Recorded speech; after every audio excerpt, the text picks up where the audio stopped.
ரித்தி, தமிழகத்தின் அடுத்த டிஜிபி, அதாவது தமிழகத்தின் அடுத்த போலீஸ் பாஸ் யார் என்பதுதான் தற்போது மிகப்பெரிய கேள்வியாக இருக்கிறது.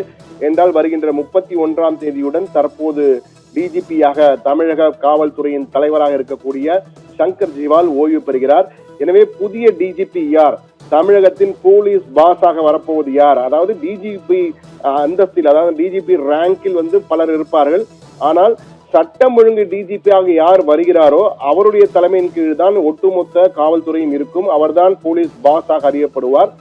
தற்போதைய நிலையிலே சங்கர் ஜிவால் இருக்கும் அந்த பதவியில் இருந்து அவர் ஓய்வு பெறுவதால் அடுத்து யார் என்பது குறித்து மிகப்பெரிய கேள்வி கடந்த ஒரு வாரமாகவே தொடர்ந்து சுற்றி கொண்டே இருக்கிறது.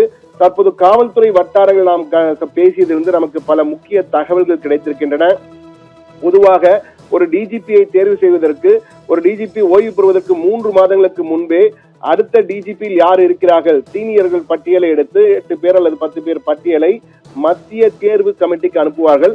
அந்த மத்திய தேர்வு கமிட்டி, அதாவது மத்திய அரசு பணியாளர், UPSC என்று அழைக்கப்படுகிற மத்திய அரசு பணியாளர் தேர்வு ஆணையம் 4 பேர் கொண்ட ஒரு குழு இருக்கும். அந்த குழு தான் அவர்களை தேர்ந்தெடுப்பார்கள். பொதுவாக அந்த குழுவுக்கு இதுவரை தமிழக அரசிலிருந்து பரிந்துரை பட்டியல் எதுவும் அனுப்பப்படவில்லை.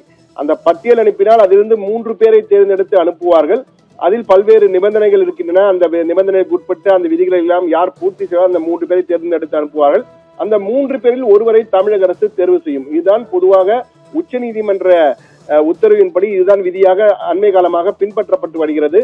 ஆனால் தற்போதைய நிலையில் தமிழக அரசு இதுவரை அந்த பட்டியலை அனுப்பவில்லை என கூறப்படுகிறது. இதனால் அடுத்த டிஜிபி யார் என்ற கேள்வி தற்போது எழுந்திருக்கிறது. எனவே தற்போது நமக்கு கிடைத்த தகவலின் அடிப்படையிலே தற்காலிகமாக டிஜிபி ஒருவரை நியமிக்க தமிழக அரசுக்கு அதிகாரம் இருக்கிறது.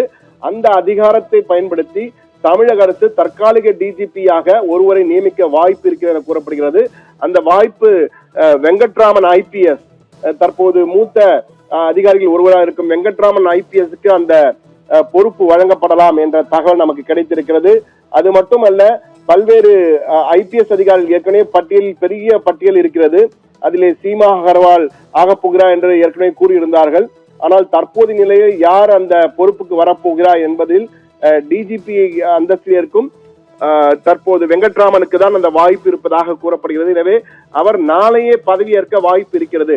நாளை டிஜிபி சங்கர் ஜிவாலுக்கு நாளை பிரிவு உபசார விழா நடைபெற இருக்கிறது. அந்த பிரிவு உபசார விழா முடிந்த பிறகு அவர் தன்னுடைய பொறுப்புகளை எல்லாம் இவருடன் ஒப்படைக்க வாய்ப்பு இருக்கு என்று கூறப்படுகிறது. அதற்கான உத்தரவு இன்று இரவோ அல்லது நாளை காலையோ வரும்.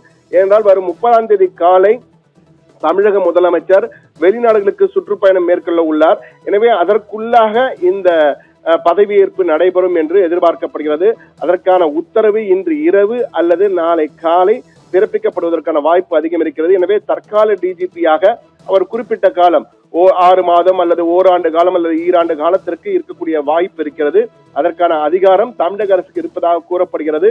ஆனால் நிச்சயமாக இது தொடர்பாக சட்ட ரீதியாக கோர்ட்டுக்கு, நீதிமன்றங்களுக்கு செல்வதற்கான வாய்ப்புகளும் இருக்கிறது. அதாவது அவர்களுக்கு வாய்ப்பு கிடைக்கவில்லை நினைக்கும் அதிகாரிகள் செல்வதற்கு வாய்ப்பு இருக்கிறது. ஆனால் எது எப்படி தற்போதைக்கு நமக்கு கிடைத்த உறுதியான தகவல் தற்கால டிஜிபியாக ஒருவர் நியமிக்கப்பட வாய்ப்பு இருக்கிறது. அதில் வெங்கட்ராமன் முன்னிலையில் இருக்கிறார் என்ற தகவலும் கிடைத்திருக்கிறது. அதே போன்று ஓய்வு பெறுகின்ற சங்கர் ஜிவாலுக்கு கூடுதலாக சிறப்பு கௌரவ பொறுப்பு ஒன்று கொடுக்கப்படுவதற்கும் வாய்ப்பு இருக்கிறது. ஏற்கனவே சத்தியம் தொலைக்காட்சி இது தொடர்பாக செய்திகளை வெளியிட்டிருந்தோம். நாம் தான் அந்த தற்காலிக டிஜிபி கொடுப்பதற்கான வாய்ப்பு இருக்கிறது என்று ஏற்கனவே கொடுத்திருந்தோம்.